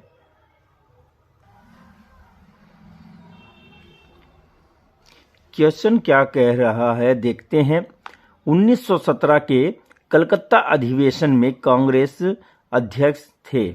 तो कांग्रेस का गठन आपको पता है 1885 में होता है मुंबई में, और 1917 में अधिवेशन किया जाता है। तो यहाँ आपसे पूछा गया है कि इस कलकत्ता अधिवेशन में जो कि 1917 में हुआ था, इसके अध्यक्ष कौन थे। 4 ऑप्शन दिए गए हैं, इनमें से आपको छांटना है। ऑप्शन एक है मदन मोहन मालवीय, ऑप्शन बी है एनी बेसेंट, ऑप्शन सी है लोकमान्य तिलक, लोकमान्य तिलक, ऑप्शन डी है मौलाना अबुल कलाम आज़ाद। तो ये 4 ऑप्शन आप लोगों के सामने हैं और इसका जो आंसर है वो है एनी बेसेंट। 1916-17 में जब इन्होंने किसकी स्थापना की थी आपको पता है, हमने पहले भी आपको बताया है, पहले जो वीडियो है उनमें भी आपको बताया था कि होम रूल लीग से जुड़ी हुई थी ये एनी बेसेंट। फिर बाद में तिलक जी ने और इन्होंने मिलकर के होम रूल आंदोलन को खूब चलाया था और फिर उसके बाद इनको कांग्रेस का अध्यक्ष भी चुन लिया जाता है। तो यही उस समय कांग्रेस अध्यक्ष थी 1917 के कोलकाता अधिवेशन के दौरान। नेक्स्ट क्वेश्चन देखते हैं, poverty and on British rule in India. तो देखिए कितने अच्छे से लिखा है, poverty and on British rule in India के लेखक कौन थे। ये एक पुस्तक थी और उसमें ये छपा ये एक लेख था और ये केवल एक लेख मात्र नहीं था, ये एक अलर्ट था इंडियंस जितने भी हमारे देश के लोग थे उनके लिए। क्या अलर्ट था ये और ये कौन लेकर के आते हैं, ये दादा भाई नौरोजी जो थे वो इस पंक्ति को बोलते हैं। तो वो कहते हैं कि poverty and on British rule in India, उनका कहना था कि जो ब्रिटिश थे वो भारतीयों की गरीबी का कारण थे। जो भारत का धन था ब्रिटिश लोग उस धन को अपने देश यानी कि इंग्लैंड में ट्रांसफ़र कर रहे हैं और भोले भाले जो इंडियन लोग थे वो इस विषय में जानते ही नहीं हैं। तो सबसे पहले ब्रिटिश कि ये जो मंशा थी, जो भारतीयों की धन दौलत है, खनिज भंडार है, वो ट्रांसफ़र कर रहे थे, शोषण कर रहे थे, तो उसको जानकर और लोगों के सामने उजागर करने का काम किया था दादा भाई नौरोजी ने। तो यहाँ पर ऑप्शन ए है, दादा भाई नौरोजी हम पहले ही बोल चुके हैं, आपको आंसर मिल गया होगा। तो सी राजगोपालाचारी, फिर है जवाहरलाल नेहरू, फिर सुरेंद्र नाथ बनर्जी और फिर है दादा भाई नौरोजी। तो यहाँ पर जो आंसर है वो ऑप्शन डी रहने वाला है, दादा भाई नौरोजी।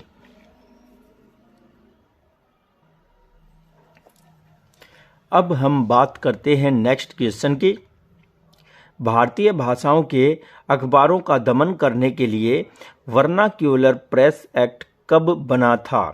तो भारतीय जो अखबार थे, हमारे जितने क्रांतिकारी थे, उन्होंने अपने अपने तरह से कई अखबार चलाए हुए थे, जैसे कि केसरी है, गजट नाम से थे। तो बहुत से अखबार उस समय चल रहे थे जिससे भारतीय जो ग्रामीण लोग थे, जो जनसंख्या निवास करती थी, तो वहाँ तक अपनी बातों को पहुँचाने के लिए इन क्रांतिकारियों ने प्रेस का सहारा लिया था।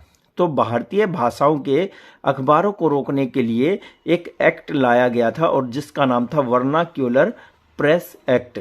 और ये कौन लेकर के आता है, ये ब्रिटिश सरकार लेकर के आती है। और वो कब लेकर के आए थे वो आपको बताना है। ऑप्शन ए है 1878 में, ऑप्शन बी है 1896 में, ऑप्शन सी है 1901 में और ऑप्शन डी है 1905 में। तो डियर स्टूडेंट, इस क्वेश्चन का जो आंसर है बड़ा ही ज़बरदस्त ये क्वेश्चन है, यहाँ पर आपको देखना चाहिए।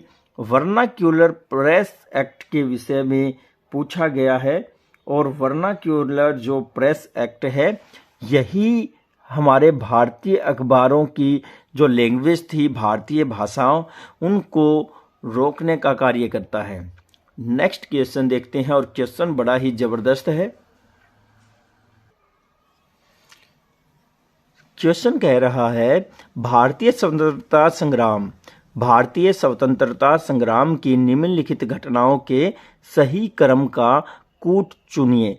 तो यहाँ पर जो हमारा भारतीय स्वतंत्रता संग्राम चला था अंग्रेजों के खिलाफ, तो वो किस क्रम में चला था, आपको ये सारे जो आंदोलन हैं उनको अरेंज करके बताना है कि भाई कौन सा जो कूट है वो सही रहेगा।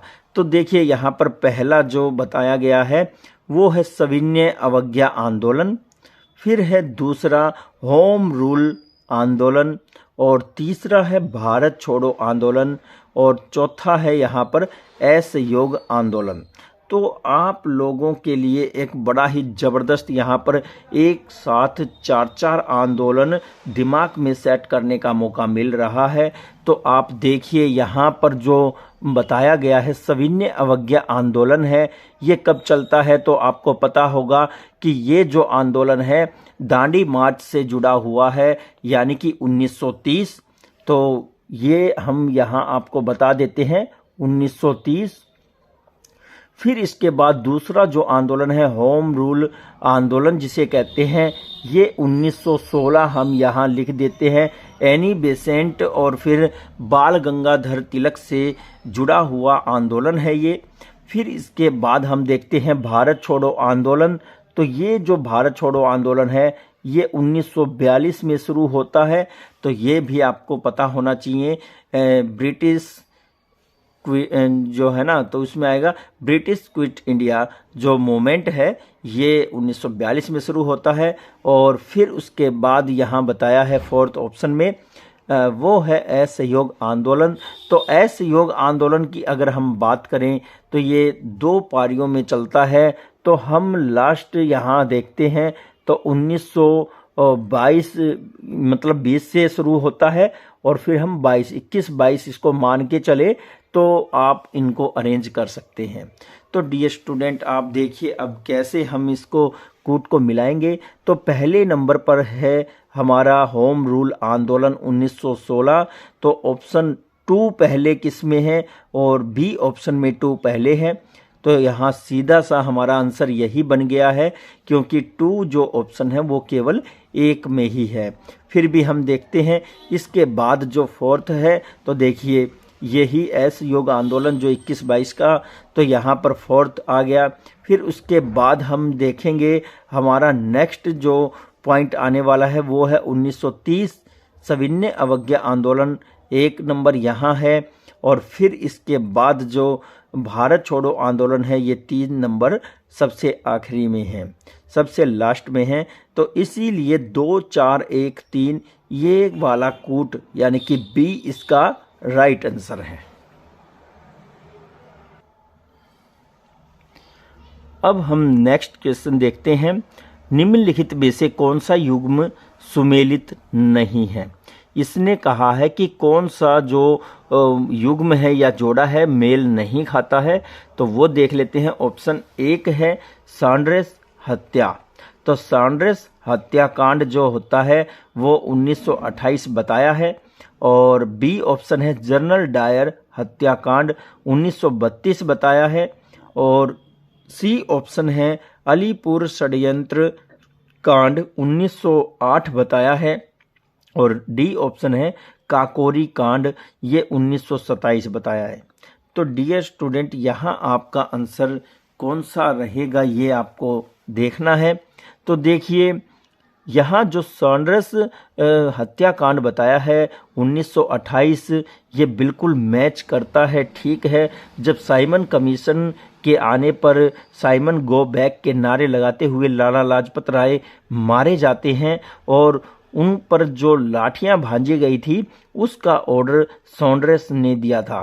तो सॉन्ड्रेस को ही मारा था भगत सिंह और उनके साथियों के द्वारा।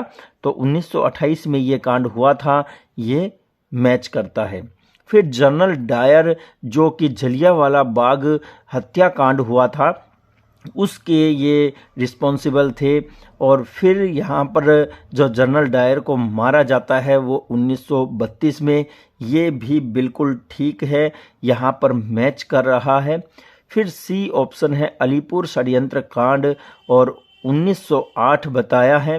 तो अलीपुर जो कि उत्तर प्रदेश का अलीपुर है वहाँ पर षड्यंत्र रचे गए थे। तो इस कांड में भी ये मैच कर रहा है, 1908 से ही संबंधित है।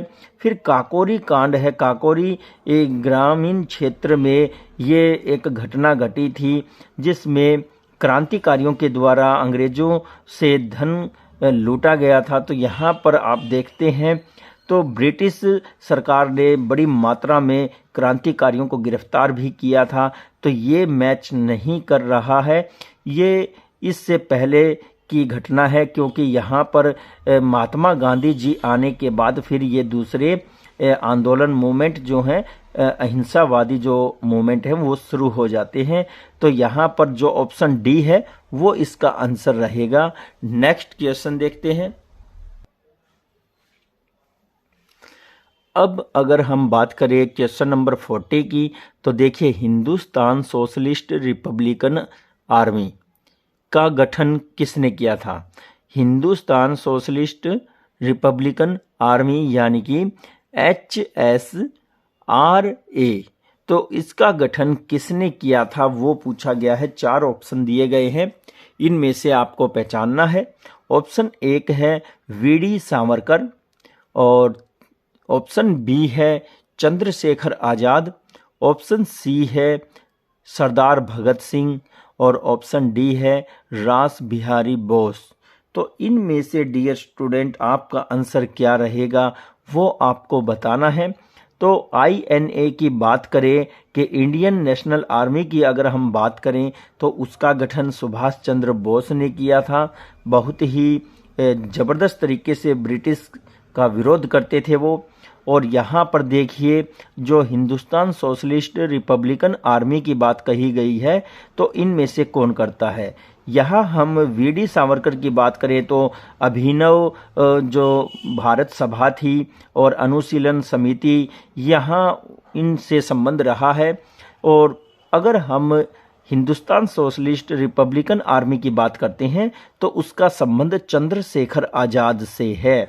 भगत सिंह से हम बात करते हैं तो इनकलाब को लेकर के ये आज़ाद अंग्रेज़ों के खिलाफ अपनी क्रांतिकारी गतिविधियां शुरू रखते थे।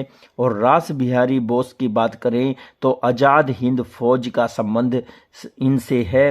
तो बहुत ही बढ़िया ये क्वेश्चन है, इनको आप चूके नहीं, 2 से 3 बार वीडियो को जरूर देखें। नेक्स्ट क्वेश्चन देखते हैं। कांग्रेस ने संपूर्ण स्वराज के उद्देश्य की घोषणा कौन से सत्र में की थी? तो किस स्तर में कांग्रेस ने यह घोषणा की थी बतानी है। इस स्तर की खास बात क्या है वो ये है कि कांग्रेस का जो ये अधिवेशन हुआ था इसमें बाप तो एक सदस्य थे और बेटा उसका अध्यक्ष था। तो मैं आपको बता देता हूँ, कांग्रेस का ये अधिवेशन होता है लाहौर में, और लाहौर के इस अधिवेशन में जो जवाहरलाल नेहरू थे वो इसके अध्यक्ष थे, तथा मोतीलाल नेहरू जो इनके पिता थे वो केवल एक सदस्य थे। तो मोतीलाल नेहरू जी के द्वारा ही संपूर्ण स्वराज के विषय में कहा गया था सबसे पहले। तो वो कौन सा स्तर था ये बताना है। ऑप्शन ए है कलकत्ता 1928, ऑप्शन बी है इलाहाबाद 1930, ऑप्शन सी है लाहौर 1929, तो लाहौर आ गया है 1929, ऑप्शन डी है पटना 1932। तो आपको जैसे कि पता चल ही गया होगा, ऑप्शन सी इसका आंसर रहेगा।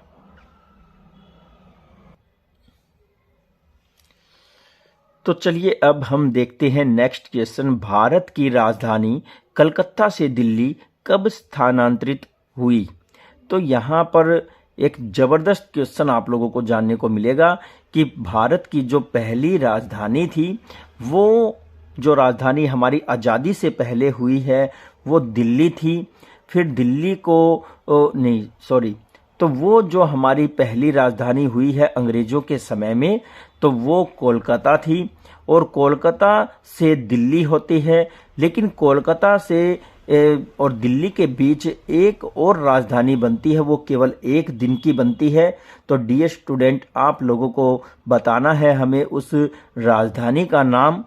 कौन सा शहर हमारे देश का 1 दिन के लिए जो प्रशासनिक नगर था वो बना था, यानी कि राजधानी बना था, ये आपको बताना है। कोलकाता से दिल्ली बनाने से पहले 1 दिन का हमारा जो राजनीतिक जिसे बोलते हैं राजधानी बनाया गया था वो शहर कौन सा था आज़ादी के तुरंत बाद, तो ये आपको देखना है। तो देखिए कोलकाता हमारी पहली राजधानी थी, और यहाँ से दिल्ली को कब स्थानांतरित किया गया तो ऑप्शन ए है 1910 में, ऑप्शन बी है 1911 में, ऑप्शन सी है 1914 में, ऑप्शन डी है 1913 में। तो यहाँ हम आपको बताएंगे कि ये राजधानी 1911 में स्थानांतरित होती है। अब हम बात करते हैं निम्नलिखित घटनाओं पर ध्यान दीजिए।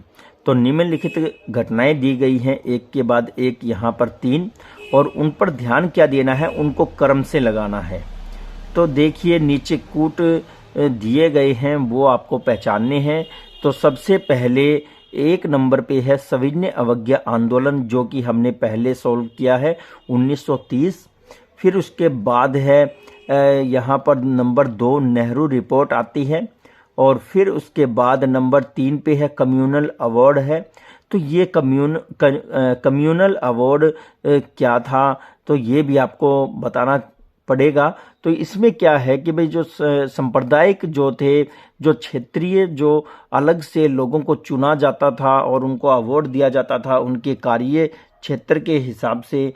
तो ये बहुत ही ज़बरदस्त क्वेश्चन है, आप लोग इसको बिल्कुल भी ढीले में न ले।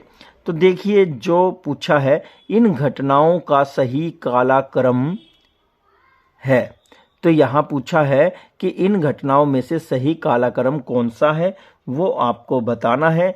तो डियर स्टूडेंट, यहाँ मैं आपको बताऊंगा कि सबसे पहले, यहाँ तो 1930 की बात है, तो सबसे पहले नेहरू रिपोर्ट आती है।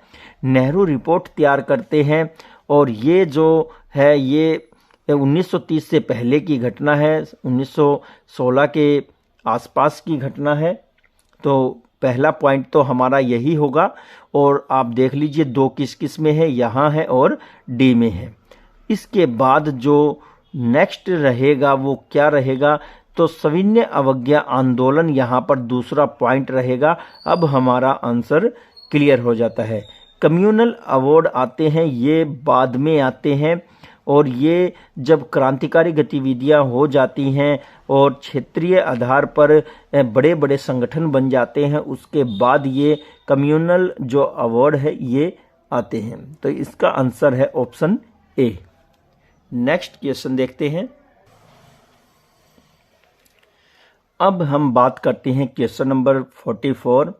ब्रिटिश भारत में स्थानीय स्वशासन प्रविष्ट करने के लिए पंचायती राज का अग्रणी किसे कहा गया था। तो ब्रिटिश भारत में स्थानीय स्वशासन आपको पता है पंचायत ही होता है, और इसको प्रविष्ट करने के लिए पंचायती राज का अग्रणी किसे कहा गया था पूछा है। ऑप्शन ए है वारेन हेस्टिंग्स, ऑप्शन बी है लॉर्ड विलियम बेंटिक, और ऑप्शन सी है लॉर्ड कैनिंग, और ऑप्शन डी है लॉर्ड रिपन। तो डियर स्टूडेंट, ये जो स्थानीय स्वशासन है इसका संबंध पंचायती राज से रहता है। तो आप देखें इसमें क्या होना चाहिए। तो यहाँ हम देखेंगे हेस्टिंग्स नहीं होंगे, ये बहुत स्टार्टिंग में थे। बेंटिक है, ये भी नहीं होंगे। फिर कैनिंग है, ये भी नहीं होंगे, ये 1857 के आसपास के हैं। तो रिपन है, उसके बाद फिर ये इसके आंसर रहेंगे। ऑप्शन डी इसका सही आंसर रहेगा। रिपन के समय में स्थानीय स्वशासन को लाया गया था, पंचायती राज का इनको अग्रणी माना जाता है।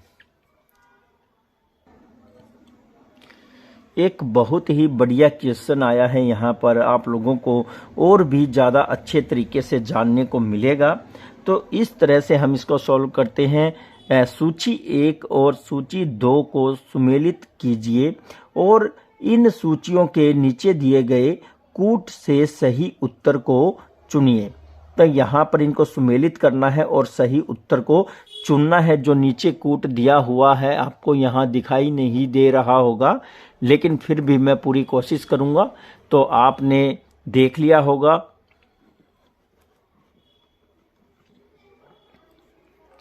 जो ये बातें या संगठन और संस्थापक बताए गए हैं, ऊपर पहली वाली सूची में संगठन है और दूसरी सूची में उनके संस्थापक है। इनका मिलान करना है। अखिल भारतीय हरिजन संघ, फिर है कांग्रेस खिलाफत स्वराज पार्टी, फिर है खुदाई खिदमतगार और ब्रह्म समाज। अब यहाँ हम देखें संस्थापक में खान अब्दुल गफार खां, फिर उसके बाद राजा राम मोहन राय, फिर है दादा भाई नौरोजी और मोतीलाल नेहरू तथा महात्मा गांधी। तो यहाँ आपका जो मेल हो रहा है वो आप जान सकते हैं कि किसका किससे मेल हो रहा है। तो ए का जो मेल है वो यहाँ हम देखेंगे तो ये 5 से हो रहा है। अखिल भारतीय हरिजन संघ कहा है तो महात्मा गांधी इसमें शामिल हैं, इन्होंने इसकी स्थापना की थी। फिर उसके बाद हम देखते हैं दूसरे पॉइंट को, तो यहाँ पर कांग्रेस खिलाफत स्वराज पार्टी कहा है।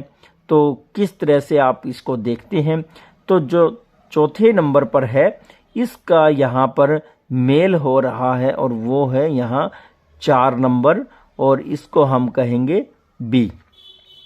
अब अगर हम देखें तीसरा, तो यहाँ हम देखेंगे जो ये तीसरा है इसका संबंध किससे है, इसका संबंध खान अब्दुल गफार खान से है। खुदाई खिदमतगार से नाम से इन्होंने जो है इसे स्थापित किया था। बहुत ही ज़बरदस्त ये पर्सन है। फिर हम देखते हैं ब्रह्म समाज, तो ब्रह्म समाज जो है वो आपका राजा राम मोहन राय से संबंधित है और राजा राम मोहन राय 2 नंबर पे है। तो यहाँ आप देख सकते हैं किस तरह से हमने इसको मेल किया है। तो पहले में आप देखें 5वां है और फिर चौथा है, फिर उसके बाद पहला है और फिर दूसरा है।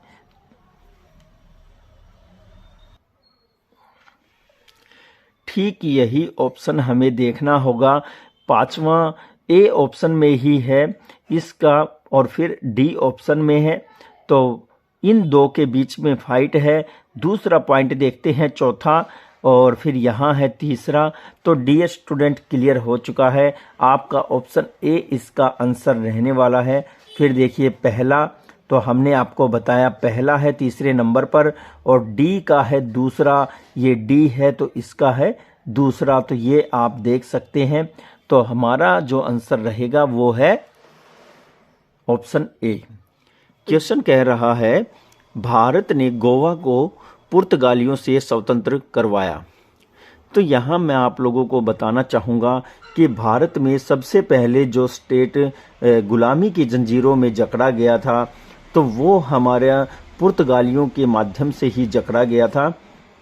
पुर्तगालियों ने गोवा और कालीकट के जो क्षेत्र हैं उनको अपना गुलाम बना लिया था। तो सबसे पहले गुलाम पुर्तगालियों के द्वारा बनाया जाता है भारत के क्षेत्रों को और सबसे लास्ट में गोवा को आज़ाद करवाया जाता है किनसे, पुर्तगालियों से। तो यहाँ आप लोगों को ये एक अहम पर्सन है, इसको याद रखना है। और यहाँ हम ऑप्शन देखते हैं, ऑप्शन ए है 1961 में, ऑप्शन बी है 1965 में, ऑप्शन सी है 1963 में, ऑप्शन डी है 1948 में। तो डी स्टूडेंट यहाँ आपका जो आंसर रहने वाला है वो है 1961 में, ऑप्शन नंबर 1। नेक्स्ट क्वेश्चन देखते हैं। 1921 के अहमदाबाद अधिवेशन में एक बात तो क्लियर हो गई कि अहमदाबाद में कांग्रेस का अधिवेशन हुआ था 1921 में। निम्नलिखित नेताओं में से किसने संपूर्ण स्वराज्य का कांग्रेस का लक्ष्य मानने का प्रस्ताव रखा था? तो 4 ऑप्शन दिए गए हैं उन नेताओं के, उनमें से किसी एक ने पूर्ण या संपूर्ण स्वराज्य का प्रस्ताव रखा गया था उसके द्वारा और कांग्रेस ने इसको मान्यता दी थी। तो वो आपको बताना है इन ऑप्शन में से कौन है। ऑप्शन ए है मोहनदास करमचंद गांधी, ऑप्शन बी है जवाहरलाल नेहरू और ऑप्शन सी है हसरत मोहानी और ऑप्शन डी है अबुल कलाम आज़ाद। तो यहाँ आपको बताना है इन 4 ऑप्शन में से क्या आपका आंसर है। तो डी स्टूडेंट इस क्वेश्चन का आंसर है Mohandas Karamchand Gandhi, option number A इसका आंसर है। आइए अब हम देखते हैं नेक्स्ट क्वेश्चन क्या पूछा गया है। जिस चौथे मैसूर युद्ध में टीपू सुल्तान लड़ते लड़ते शहीद हुए वह किस वर्ष में लड़ा गया था? तो किस वर्ष में लड़ा गया था हमें नहीं पता है, लेकिन हमें ये पता है कि टीपू सुल्तान की मृत्यु कब होती है। तो डियर स्टूडेंट, आप लोगों को आंसर मिल जाएगा। तो आंग्ल मैसूर युद्ध के नाम से प्रसिद्ध ये युद्ध हुए थे, और सबसे पहले तो हैदर अली जो कि टीपू सुल्तान के पिता थे, मैसूर के वो संरक्षक यानी कि शासक थे।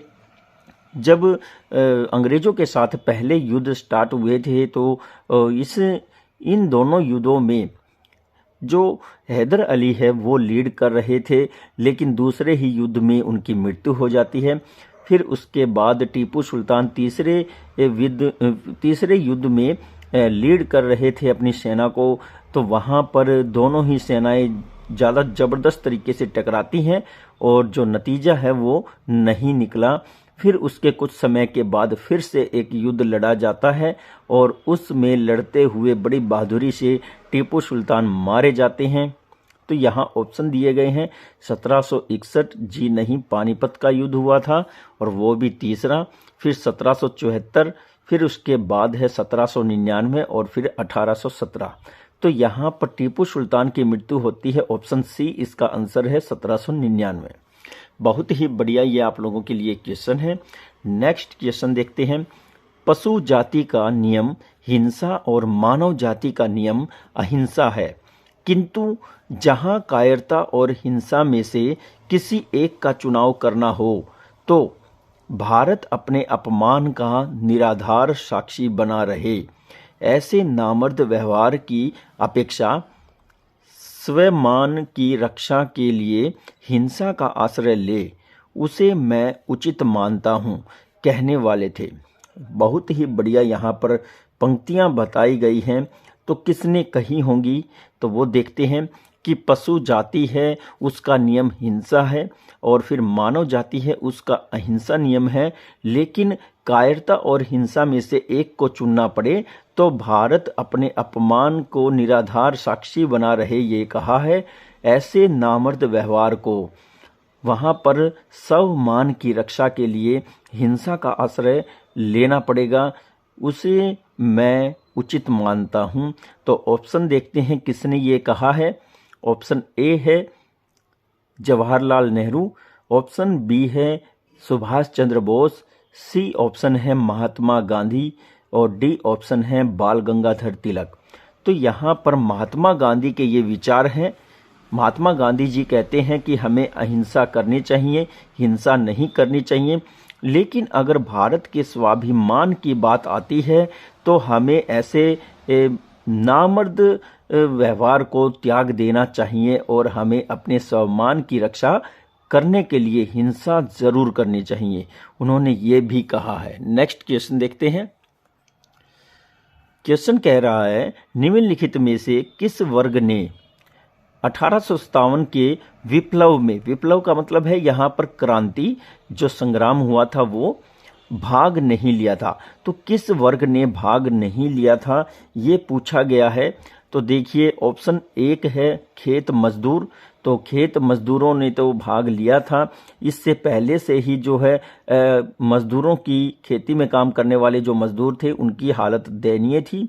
फिर किसान है, किसानों की ज़मीन छीनती जा रही थी, खेत छोटे होते जा रहे थे, उनसे जबरन जो है खेती करवाई जा रही थी अंग्रेज़ों के द्वारा, तो ये भी शामिल थे। फिर जमींदार है, जमींदारों के ऊपर बहुत से रूल थोप दिए गए थे, उनसे टैक्स ज़्यादा से ज़्यादा प्राप्त किया जा रहा था, उनका लाभ कम होता जा रहा था, ये भी शामिल हुए थे। फिर डी ऑप्शन है साहूकार, साहूकार बड़े बड़े सेठ होते थे और वो अंग्रेजों के साथ उठते बैठते थे, तो डी ऑप्शन इसका आंसर है। नेक्स्ट क्वेश्चन देखते हैं।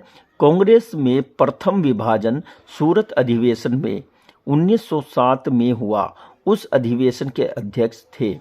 तो यहाँ बताया है कि कांग्रेस में पहला जो विभाजन हुआ था वो सूरत में एक अधिवेशन हुआ था 1907 में, उसमें हुआ था।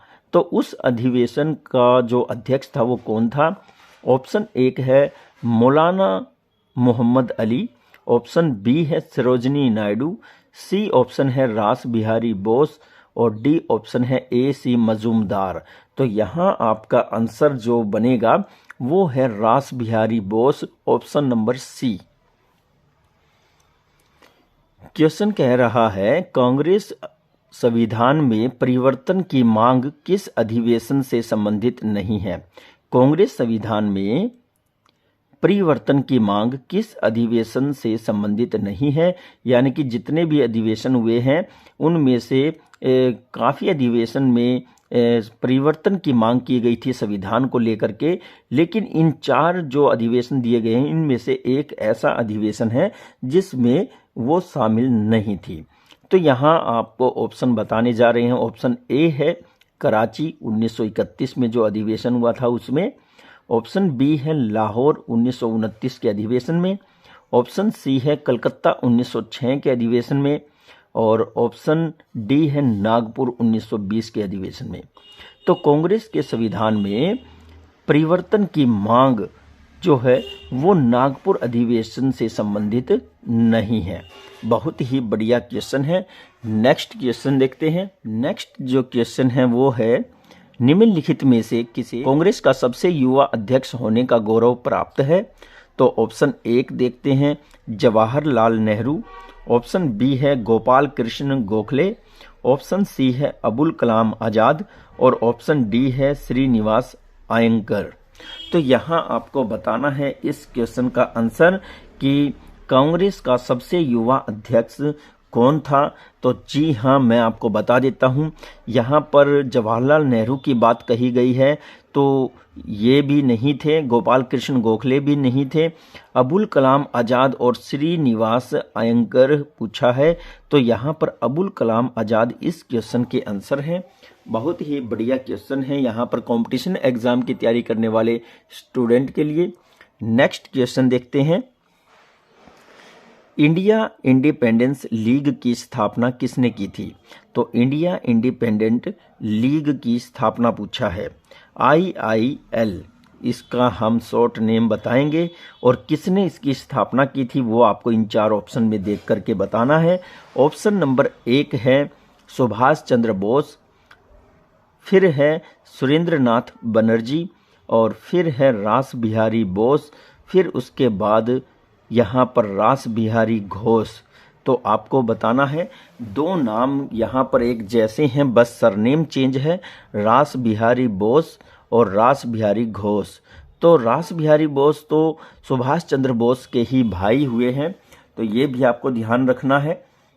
तो इंडिया इंडिपेंडेंस लीग की रचना, IIL की रचना रास बिहारी घोष ने की थी। बहुत ही बढ़िया क्वेश्चन है और ये बड़े बड़े पढ़ने वाले स्टूडेंट को भी चक्कर में डाल सकता है। नेक्स्ट क्वेश्चन देखते हैं। क्वेश्चन कह रहा है दादा भाई नौरोजी ने अंग्रेजों द्वारा किए गए किस कार्य को अनिष्टों का अनिष्ट की संज्ञा दी। जबरदस्त क्वेश्चन है डियर स्टूडेंट, इसको सॉल्व करें कि दादा भाई नौरोजी वो व्यक्ति थे जिन्होंने अंग्रेजों के द्वारा भारत का धन धान्य और दौलत शोहरत जो भी था वो सब इंग्लैंड में ट्रांसफ़र करने का खुलासा किया था। तो यहाँ पर उन्होंने ही on British rule in India पर एक पुस्तक लिखी है। तो ये भी आपको पता होगा। दादा भाई नौरोजी बड़े ही इंटेलिजेंट और बहुत ही ज़्यादा एजुकेटेड व्यक्ति थे। ऑप्शन देखते हैं। अनिष्टों का अनिष्ट की संज्ञा दी थी, किसने दी थी। नंबर 1 है भारतीय परंपरागत उद्योग का विनाश, ऑप्शन 2 है सभी उच्च पद अंग्रेजों की भर्ती, और नंबर सी है धन के निकास, और नंबर डी है नीलहो द्वारा भारतीयों के साथ किए व्यवहार। तो यहाँ आपको बताना है इस क्वेश्चन का आंसर। तो मैंने आपको पहले ही बता दिया है पूरे वृत्तांत में। तो यहाँ ऑप्शन सी इसका आंसर है, धन के निकास से संबंधित था। दादा भाई नौरोजी का ये जो वचन था और उन्होंने क्या कहा है, उन्होंने अंग्रेजों की जो कार्य थे उनको अनिष्टों का अनिष्ट उपाधि दी है। तो डियर स्टूडेंट, ये एक ज़बरदस्त वीडियो सीरीज है आप लोगों के लिए। मैं आप लोगों से वादा करता हूं कि इसी तरह के एक से बढ़कर के एक ज़बरदस्त क्वेश्चन आप लोगों के लिए लेकर आता रहूंगा। सभी स्टूडेंट के द्वारा हमारी इस वीडियो सीरीज को बहुत ही ज़्यादा सराहा जा रहा है। एक के बाद एक एग्ज़ाम आते जा रहे हैं और फिर आपके कंपटीशन एग्ज़ाम के साथ साथ जो आपकी बोर्ड परीक्षाएं हैं वो भी बहुत ही ज़्यादा नज़दीक आ गई हैं। अब हम आप लोगों को और भी हट करके तैयारी करवाने जा रहे हैं। जल्द ही आप लोगों के लिए रीजनिंग और हिंदी इंग्लिश की वीडियोस भी हम लेकर के आ रहे हैं। यहाँ पर आप लोगों का सतत प्रयास ही हमें और भी बेहतरीन वीडियोस बनाने के लिए मजबूर करता है। बहुत ही ज़्यादा लोगों को अपने चैनल से जोड़ें। आप ज़्यादा से ज़्यादा इन वीडियोस को लाइक, कमेंट और शेयर करें और जितने ज़्यादा हो सके उतने ज़्यादा आप लोग अपने कमेंट्स में हमें अपने विचार बताएं। आपके डाउट्स हैं वो भी हमें बताएं। जितने भी न्यू स्टूडेंट इस वीडियो को देख रहे हैं वो सबसे पहले तो इस चैनल को सब्सक्राइब करें ताकि फ्यूचर में जो भी हम महत्वपूर्ण वीडियोस अपलोड करते हैं उनका नोटिफिकेशन आप लोगों को समय से मिलता रहे। और इसके साथ हम आप लोगों की जो 6th to 12th स्टडी है उसके लिए भी आप लोगों को वीडियोज प्रोवाइड करवा रहे हैं। फिर हम आप लोगों को जीके की बेहतरीन क्वेश्चन सीरीज भी आप लोगों को दे रहे हैं। बीच बीच में जहां तक भी संभव हो हम आप लोगों के लिए तत्पर रहते हैं। आपके अध्ययन के लिए हम सहयोग करते रहते हैं। इसी के साथ ही मुझे दीजिए इजाज़त। मैं संजय कुमार फिर से हाजिर हो जाऊंगा एक और बेहतरीन वीडियो के साथ। नमस्कार, जय हिंद।